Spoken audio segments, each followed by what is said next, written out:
साथियों, अब से कुछ दिन पूर्व देश ने अपने किसानों को अनेक बंधनों से मुक्त किया है। अब देश का किसान कहीं पर भी किसी को भी अपनी उपज बेच सकता है। लेकिन आज जब केंद्र सरकार किसानों को उनके अधिकार दे रही है, तो भी ये लोग विरोध पर उतर आए हैं। ये लोग चाहते हैं कि देश का किसान खुले बाजार में अपनी उपज नहीं बेच पाए। ये लोग चाहते हैं कि किसान की गाड़ियां जब्त होती रहें, उनसे वसूली होती रहे, उनसे कम कीमत पर अनाज खरीदकर बिचौलिए मुनाफा कमाते रहें। ये किसान की आजादी का विरोध कर रहे हैं। जिन सामानों की, उपकरणों की किसान पूजा करता है, उन्हें आग लगाकर ये लोग अब किसानों को अपमानित कर रहे हैं। साथियों, बरसों तक ये लोग कहते रहे एमएसपी लागू करेंगे, एमएसपी लागू करेंगे, लेकिन किया नहीं। एमएसपी लागू करने का काम स्वामीनाथन कमीशन की इच्छा के अनुसार हमारी ही सरकार ने किया। आज ये लोग एमएसपी पर ही किसानों में भ्रम फैला रहे हैं। देश में एमएसपी भी रहेगी और किसानों को कहीं पर भी अपनी उपज बेचने की आजादी भी रहेगी। लेकिन ये आजादी कुछ लोग बर्दाश्त नहीं कर पा रहे हैं।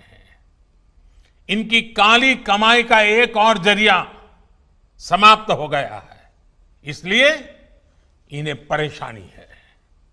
साथियों, कोरोना के इस कालखंड में देश ने देखा है कि कैसे डिजिटल भारत अभियान ने जनधन बैंक खातों ने, रुपे कार्ड ने लोगों की कितनी मदद की है। लेकिन आपको याद होगा, जब यही काम हमारी सरकार ने शुरू किए थे, तो ये लोग इनका कितना विरोध कर रहे थे। इनकी नजरों में देश का गरीब, देश के गांव के लोग अनपढ़ थे, अज्ञानी थे। देश के गरीब का बैंक खाता खुल जाए, वो भी डिजिटल लेन देन करें, इसका इन लोगों ने हमेशा विरोध किया। साथियों, देश ने ये भी देखा है कि जब वन नेशन वन टैक्स की बात आई, जीएसटी की बात आई, तो फिर ये लोग फिर विरोध करने के लिए मैदान में आ गए। जीएसटी की वजह से देश में घरेलू सामानों पर लगाने वाला टैक्स बहुत कम हो गया है। ज्यादातर घरेलू सामान, रसोई के लिए जरूरी चीजों पर टैक्स अब या तो नहीं है या फिर 5% से भी कम है। पहले इन्हीं चीजों पर ज्यादा टैक्स लगा करता था, लोगों को अपनी जेब से ज्यादा पैसे खर्च करने पड़ते थे। लेकिन आप देखिए, इन लोगों को जीएसटी से भी परेशानी, ये उसका मजाक उड़ाते हैं, उसका विरोध करते हैं। साथियों, ये लोग न किसान के साथ है, न नौजवान के साथ, और न ही देश के वीर जवान के साथ है। आपको याद होगा, जब हमारी सरकार वन रैंक वन पेंशन लाई, उत्तराखंड के हजारों पूर्व सैनिकों को भी उनका अधिकार दिया, तो ये लोग इसका भी विरोध कर रहे थे। वन रैंक वन पेंशन लागू करने के बाद से सरकार पूर्व सैनिकों को लगभग 11,000 करोड़ रुपए एरियर के तो दे चुकी है। यहां उत्तराखंड में भी 1 लाख से ज्यादा पूर्व सैनिकों को इसका लाभ मिला है। लेकिन इन लोगों को वन रैंक वन पेंशन लागू किए जाने से हमेशा दिक्कत रही। इन लोगों ने वन रैंक वन पेंशन का भी विरोध किया। साथियों, बरसों तक इन लोगों ने देश की सेनाओं को, देश की वायुसेना को सशक्त करने के लिए कुछ नहीं किया। वायुसेना कहती रही कि हमें आधुनिक लड़ाकू विमान चाहिए, लेकिन ये लोग वायुसेना की बात कभी नहीं सुनी, उसको नजरअंदाज करते रहे। जब हमारी सरकार ने सीधे फ्रांस सरकार से रफाल लड़ाकू विमान का समझौता कर लिया तो इनको फिर दिक्कत होने लगी। भारतीय वायुसेना के पास रफाल विमान आए, भारतीय वायुसेना की ताकत बढ़े, ये इसका भी विरोध करते रहे। मुझे खुशी है कि आज रफाल भारतीय वायुसेना की ताकत बढ़ा रहा है। अंबाला से लेकर के लेह तक उसकी गर्जना भारतीय जांबाजों का हौसला बढ़ा रही है। साथियों, 4 साल पहले का यही तो वो समय था जब देश के जांबाजों ने सर्जिकल स्ट्राइक करते हुए आतंक के अड्डों को तबाह कर दिया था। लेकिन ये लोग अपने जांबाजों के साहस की प्रशंसा करने के बजाय उनसे ही सर्जिकल स्ट्राइक के सबूत मांग रहे थे। सर्जिकल स्ट्राइक का भी विरोध करके ये लोग देश के सामने अपनी मंशा, अपनी नीयत साफ कर चुके हैं। देश के लिए हो, जो भी काम हो रहे हो, हर काम का विरोध करना इन लोगों की आदत हो गई है। उनकी राजनीति का एकमात्र तरीका ये यही है, बस विरोध विरोध विरोध।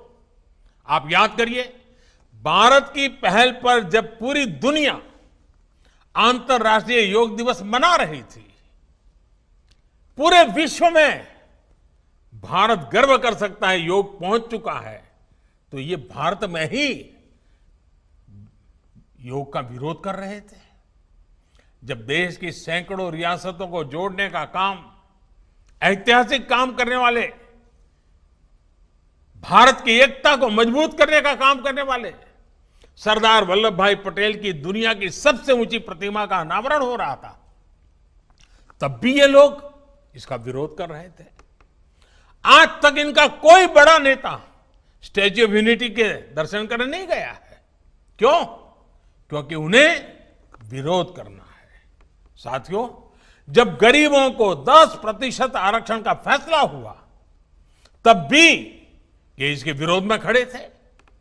जब 26 नवंबर को संविधान दिवस मनाने की बात आई, तब भी ये इसका विरोध कर रहे थे। डॉक्टर बाबा साहब आंबेडकर का विरोध कर रहे थे। साथियों, पिछले महीने ही अयोध्या में भव्य राम मंदिर के निर्माण के लिए भूमि पूजन किया गया है। ये लोग पहले सुप्रीम कोर्ट में राम मंदिर का विरोध कर रहे थे, फिर भूमि पूजन का विरोध करने लग गए। हर बदलती हुई तारीख के साथ विरोध के लिए विरोध करने वाले ये लोग देश के लिए, समाज के लिए अप्रासंगिक होते जा रहे हैं। इसकी छटपटाहट है, बेचैनी है, हताशा है, निराशा है। एक ऐसा दल जिसके एक परिवार की 4-4 पीढ़ियां जिसने देश पर राज किया, वो आज दूसरों के कंधों पर सवार होकर देश हित से जुड़े हर काम का विरोध करवाकर अपने स्वार्थ को सिद्ध करना चाहता है। साथियों, हमारे देश में अनेकों ऐसे छोटे छोटे दल हैं जिन्हें कभी सत्ता में आने का मौका नहीं मिला। अपनी स्थापना के लेकर अब तक उन्होंने ज्यादातर अपना समय विपक्ष में ही बिताया है। इतने वर्षों तक विपक्ष में बैठने के बावजूद उन्होंने कभी देश का विरोध नहीं किया, देश के खिलाफ काम नहीं किया। लेकिन कुछ लोगों को विपक्ष में बैठे कुछ वर्ष ही हुए हैं, उनका तौर तरीका क्या है, उनका रवैया क्या है, वो आज देश भली भांति समझ रहा है, देश उसको बहुत बारीकी से देख रहा है।